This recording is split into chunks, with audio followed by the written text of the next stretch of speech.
Court. Yes, sir. Defense counsels, ladies and gentlemen of the jury.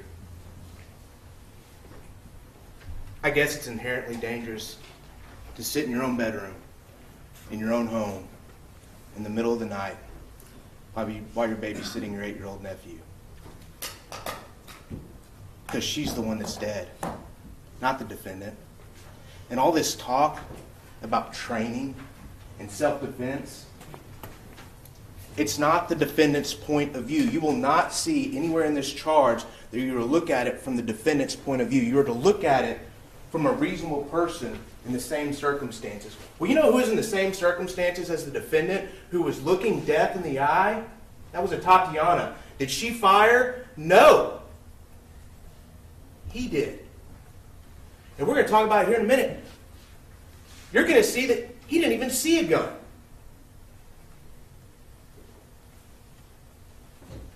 But let's talk about how we got there on October 12th, 2019.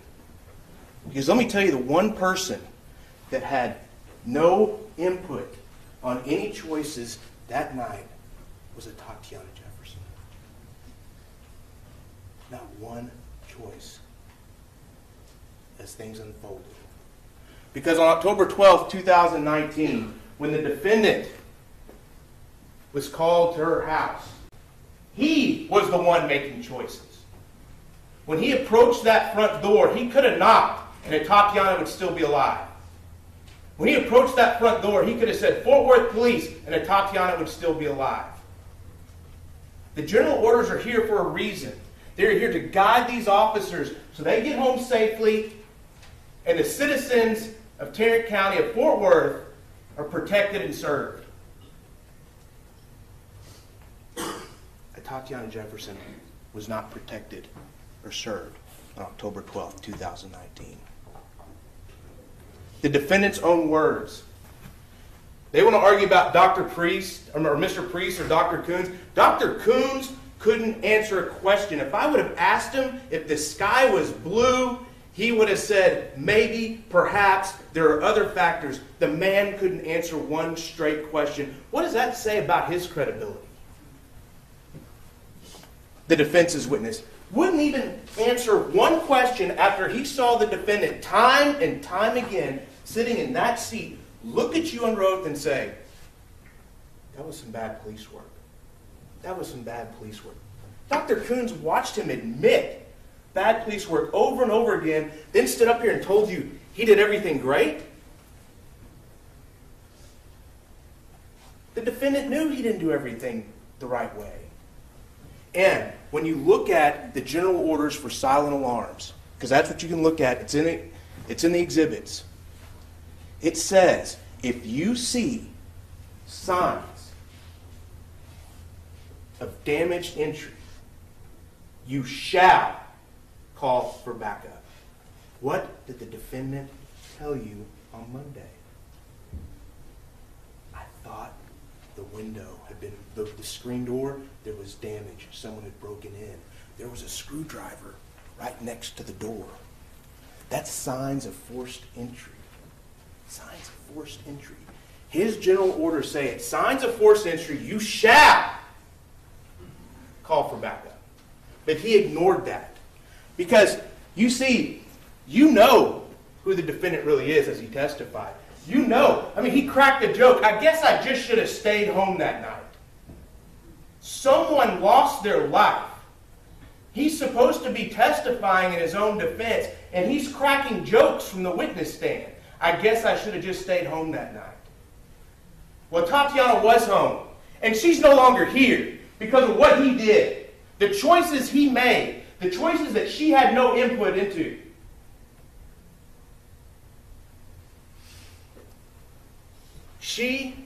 The defendant, did not call for backup when he saw that second screen door, even though it was in his general orders to do it, shall do it. So he kept going, because that's who he is. Gung-ho, hard charger. Ignoring his own safety, ignoring Officer Darch's safety, he leads her into that backyard. And I guess Dr. Coons says, if you don't want the police in your backyard, you better lock your gate. All of Fort Worth better go lock your gates right now, or I guess the police can just go in your backyard whenever they want to. Or was that as ridiculous to y'all as it was to me? We have a reasonable expectation of privacy in our homes, just like Ashley talked about. Just like you know, home is where you feel safest. Home is where you know you can protect your family. Home is where you know you can care for your nephew while your mother's in the hospital. But the defendant didn't care about any of that. He was going to get in that backyard. Regardless of that front entryway being completely open, anyone that was in that house could have taken off running. Anyone in that house could have come back around and shot him in the back. He wouldn't have known it because he didn't care. He didn't care about the general orders. He doesn't care about who's in that house. He's a hard charger. He is gung-ho. He was going to get in that backyard. And Atatiana's sitting there playing video games, watching Zion, knowing that this defendant is making life-ending decisions, and she can't do anything about it because she has no idea. So now they get to the gate, and he opens the gate, and they get inside, and they get to that back window. He'd been shining his flashlights all over the cars, shining his flashlight in the back window. Now, again, it's a reasonable person, but I want each of you to think, what would you do in the middle of the night if you heard a noise in your backyard? And your children, your grandchildren, nieces or nephews, whoever it may be, are there with you. And you know that you are the only line of defense for their protection. And you hear that noise, and you see a flashlight in your backyard, and you know that you have a gate and a fence that's protecting your backyard. What would you do? You would do the same thing that Atatiana did. She's in her own home. She sees somebody she doesn't know in that backyard. Zion's on that bed. And she knows that she's the only person that can protect Zion from what's happening in that backyard, because don't forget, she had no idea what decisions the defendant had made up to that point. So yes, she gets her gun, and she goes to that back window and looks. And they want to make a big deal about Mr. Priest. That case, that man was given commands, and that man had the opportunity to observe those commands, and that man did not. I want you to remember how long their video expert said was from the beginning of the command to the shot was fired. Half a second. How was she supposed to comply? What was she supposed to do? And pointing a gun at a Fort Worth officer is illegal? Yes, it is. If you're violating the law. She didn't know who was out there. She didn't call the police, and she had no input on any decision he had made up to that point. She was there to protect Zion, and that is all. Her only crime was love and protection of her nephew, not pointing a firearm at the Fort Worth Police Department. So he's at the window, and you watch it. Take the body cam back. Watch it over and over again. Look at the audio. Half a second from the first command to where, and it's put up your hand, show me, bam. Half a second. No one can comply with that. No one. She never had a chance. She never had a chance. There was nothing she could do. Nothing that she could have done could have changed what was going to happen, because that man decided when he got to that home that he was going to be a hard charger, he was going to be gung-ho, and he was going to take command of this situation. All while she's just there trying to protect Zion. And she died at his hands. So now we're at the window. And they brought this videographer guy in here and all this other stuff. But let me tell you, there's a lot of evidence that shows this man never saw that gun. He didn't know what he saw. He just shot. He didn't shoot 2 or 3 times to make sure that the threat was over with. He shot 1 time. And their expert, one trial, he's saying it takes a second, a third, a second and a half for the brain to make a decision and for your hand to react. But no, this one's different. This one's different because it's a different case. Or is it because it's a different legal theory? I'll switch it up for whatever the defendant needs. But regardless of that, you know that she didn't have that gun up because I want you to remember, as the defense attorney questioned Dr. Freeze, we talked about the cone of glass. And I'm laying out here State's Exhibit 38, 39,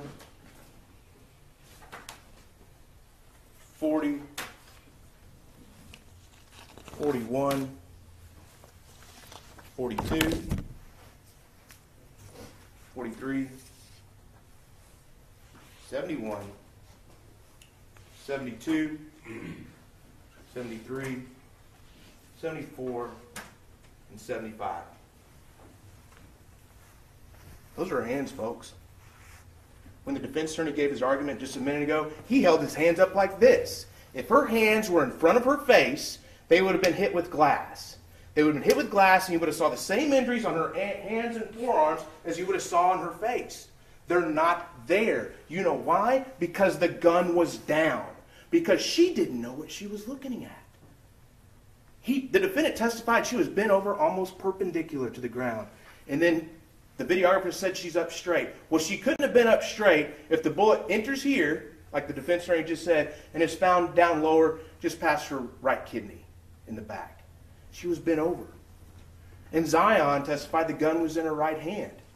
Use your common sense. You didn't lose it whenever you walked to those metal detectors. How must she have been standing? She's standing like this. If she would have had the gun up like this, she would have had glass. If she had the gun in her hand, it was down. He didn't know what he saw. And where is the green laser you were promised last week in opening statements from defense attorneys? I want you to remember, the defense attorney stood up, looked you in the eye, and said, you will hear testimony that that green laser hit his chest. Not one person from the witness stand, including the defendant, was able to tell you under oath that that green light hit his chest. You know why? Because he didn't see it. So why did they tell you that in opening statement? Ask yourself, why? I think you know.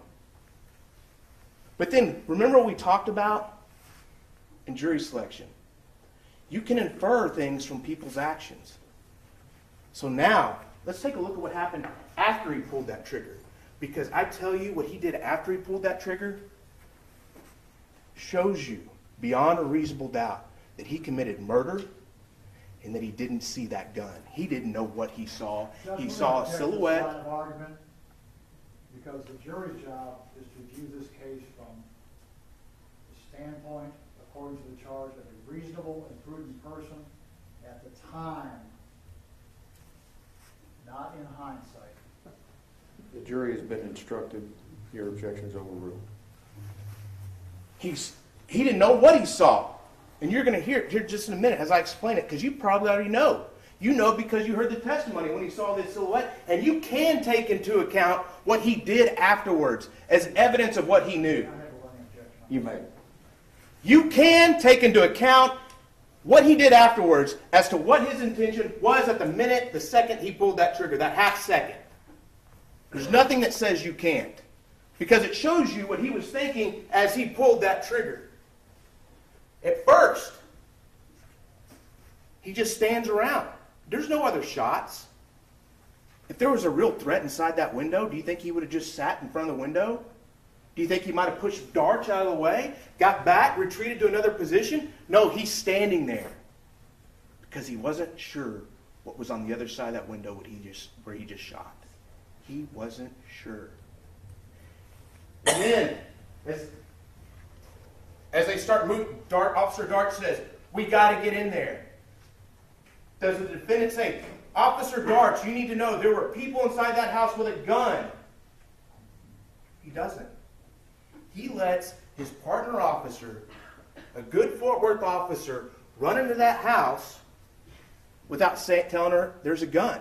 What officer would allow one of his partners to run into a house where they thought a burglary was happening without saying, hey, there's a gun in there. Gun, gun, gun. Defense attorney wants to talk about inherently dangerous. He let Officer Darch walk into a potential lion's den without giving her one heads up. You know why? Because he wasn't sure what he saw.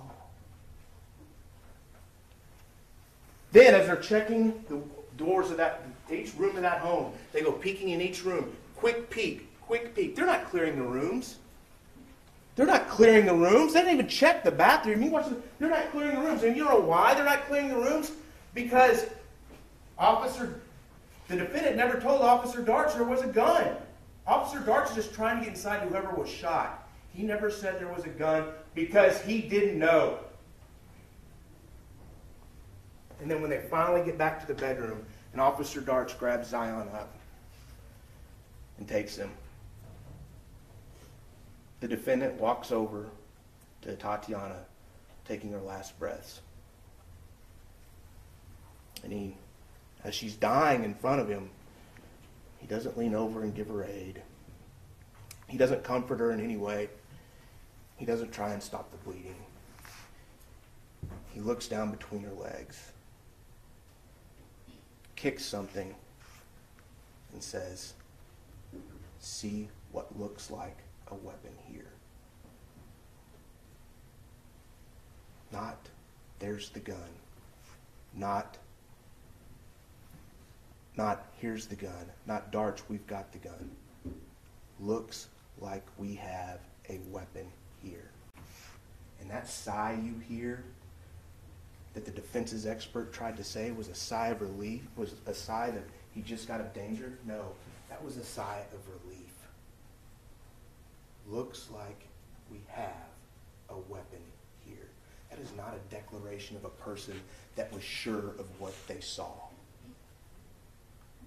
Because he didn't know when he pulled that trigger. Looks like we have a weapon here. That's how you know that self-defense doesn't apply to this case. That's how you know that we have proven beyond a reasonable doubt that the defendant was not acting in self-defense, because Atatiana was not acting unlawfully. She would have to be acting unlawfully for the defendant to get the benefit of self-defense. And again, what is unlawful about protecting your nephew and protecting your home?